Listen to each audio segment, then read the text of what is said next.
संविधान संस्थाओं का दुरुपयोग कर रही है। धमकी, ब्लैकमेल और लालच से विपक्ष दलों में फूट डालकर उन्हें तोड़फोड़ किया जा रहा है। ऊपर से अन्याय ये हुआ है कि जो असली दल है उनसे उनका पार्टी सिंबल छीनकर भाजपा को समर्थन करने वाले दलों को दिया गया। यानी आप बोलेंगे तो ये कोर्ट का फैसला है, सीईसी का फैसला है। सब चीजें मोदी जी के इशारे पे चलते हैं, इसमें कोई दो राय नहीं है। वो जो कहते हैं वही होता है, लेकिन इस बार इलेक्शन में वो नहीं होगा। ये जनता की लड़ाई खुद जनता लड़ रही है उनके खिलाफ, और इस लड़ाई में जनता जीतेगी। और इनके जो कारनामे हैं उसके ऊपर अभी लोग बहुत नाराज हैं, और यहाँ तक कि डेमोक्रेसी की बात बार बार वो करते हैं, लेकिन डेमोक्रेसी के तहत नहीं चलते। मैं सुना यहाँ पर कॉरपोरेशन के इलेक्शन भी 2 साल से नहीं हुए। यही डेमोक्रेसी है मोदी जी की। तो ऐसे कई चीज उन्होंने यहाँ पर महाराष्ट्र में नहीं, हर जगह ये काम किए हैं। और उनकी तोड़फोड़ नीति सिर्फ महाराष्ट्र तक की नहीं, पहले उसका वार हुआ कर्नाटक पर, उससे पहले वार हुआ मणिपुर में, गोवा में, और हमारे मध्य प्रदेश में। हर जगह वो गुजरात में भी वैसा ही कर दिए। हालांकि उनको हमको बहुत मार्जिनल फर्क था, लेकिन वहां भी तोड़फोड़ करके अपना काम उन्होंने कर लिया। तो ये उनकी एक नीति है, तो उसके खिलाफ हम लोग गठबंधन के लोग लड़ रहे हैं मजबूती के साथ। और महाराष्ट्र में तो बहुत ही मजबूत है। मैं समझता हूँ 48 में सीट, यहाँ पर 48 सीट में कम से कम हमको 46 तक मिलेंगे, ऐसी एक हवा है। और जनता खुद बोल रही है। इस बार मैं ये नहीं कहूंगा कि वो 0 पे रहेंगे, कुछ ना कुछ उनको मिलेगा जो बागी लोग हैं। लेकिन हमारी जो गठबंधन की पार्टियां हैं वो मैक्सिमम सीट लेकर वो बीजेपी को हराएगी।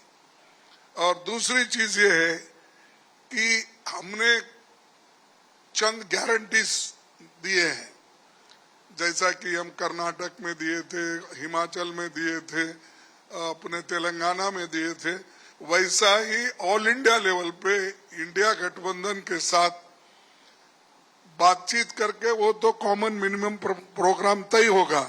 लेकिन हमने जो मैनिफेस्टो में दिखाया है कि वो खास करके नौजवान लोगों को 30 लाख लोगों के जो जगह खाली है वो भर्ती करने का, पहली नौकरी पक्की करने का, और गिग वर्कर्स के लिए सामाजिक सुरक्षा देने का, मनरेगा के तर्ज पर सिटी में, अर्बन एरियाज में भी लोगों को काम देने का, और जो खास करके अपने युवाओं को जहां काम नहीं है उनको वहां पर हम ट्रेनिंग देकर 1 लाख रुपए सालाना उनको स्टाइफंड देके हम उनको भी ट्रेंड कर रहे हैं।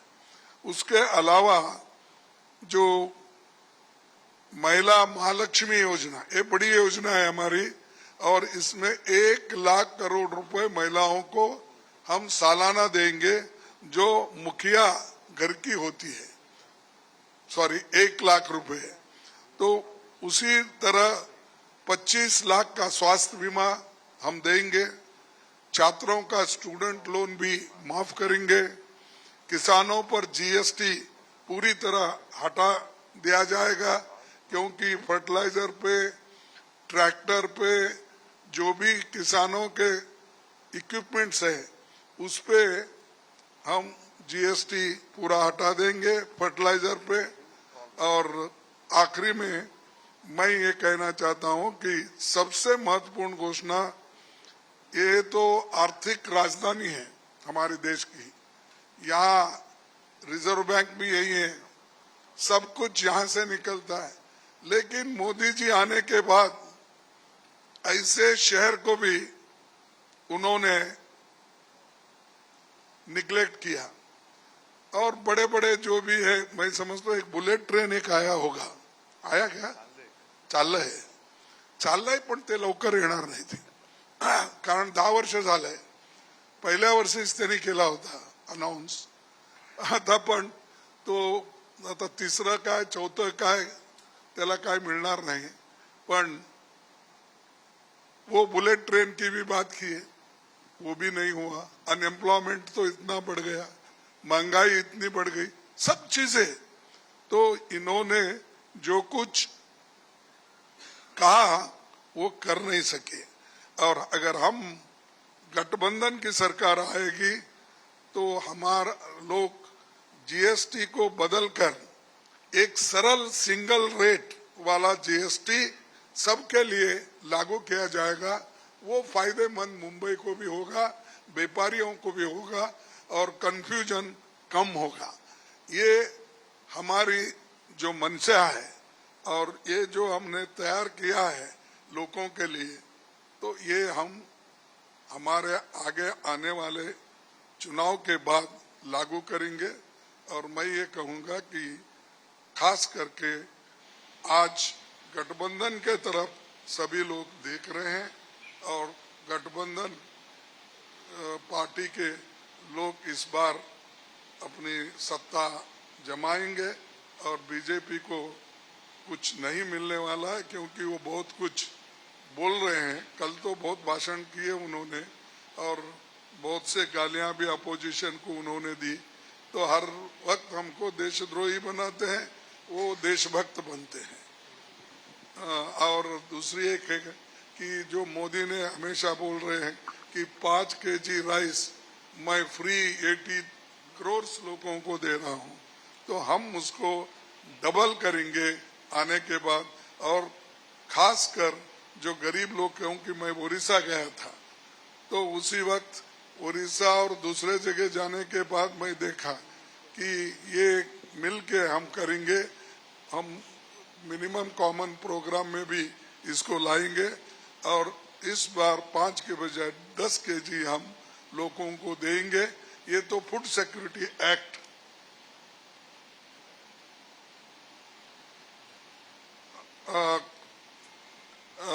फूड सिक्योरिटी एक्ट ने तो हमने लाया, लेकिन ये फूड सिक्योरिटी एक्ट हम लाने के बाद मोदी जी ये कह रहे मैं फ्री दे रहा हूं। अरे ये तो एक्ट है बनाया हुआ, इसको तो आप निग्लेक्ट नहीं कर सकते। इसलिए हम ये जो असंवैधानिक संस्थाओं का दुरुपयोग भी एक तरफ हो रहा है, जैसा कि ईडी का, सीबीआई का, इनकम टैक्स का, तो खूब दुरुपयोग कर रहे। इसीलिए संविधान को बचाने के लिए और गुड गवर्नेंस के लिए ये जरूरी है कि हम लोग मिलके इसको करना है। तो कम से कम इस बार हम लोगों को एक होने के बजाय ज्यादा से ज्यादा हमको जनता को फायदा होगा और हम ये करके रहेंगे। और ये जो गलत तरीके से वो सबको धमका रहे, ईडी का, सीबीआई, उसका, ये धमकी अब आगे नहीं चलेगी जब गठबंधन की सरकार आएगी। और जो कुछ भी हो रहा है उसके बारे में और भी हमारे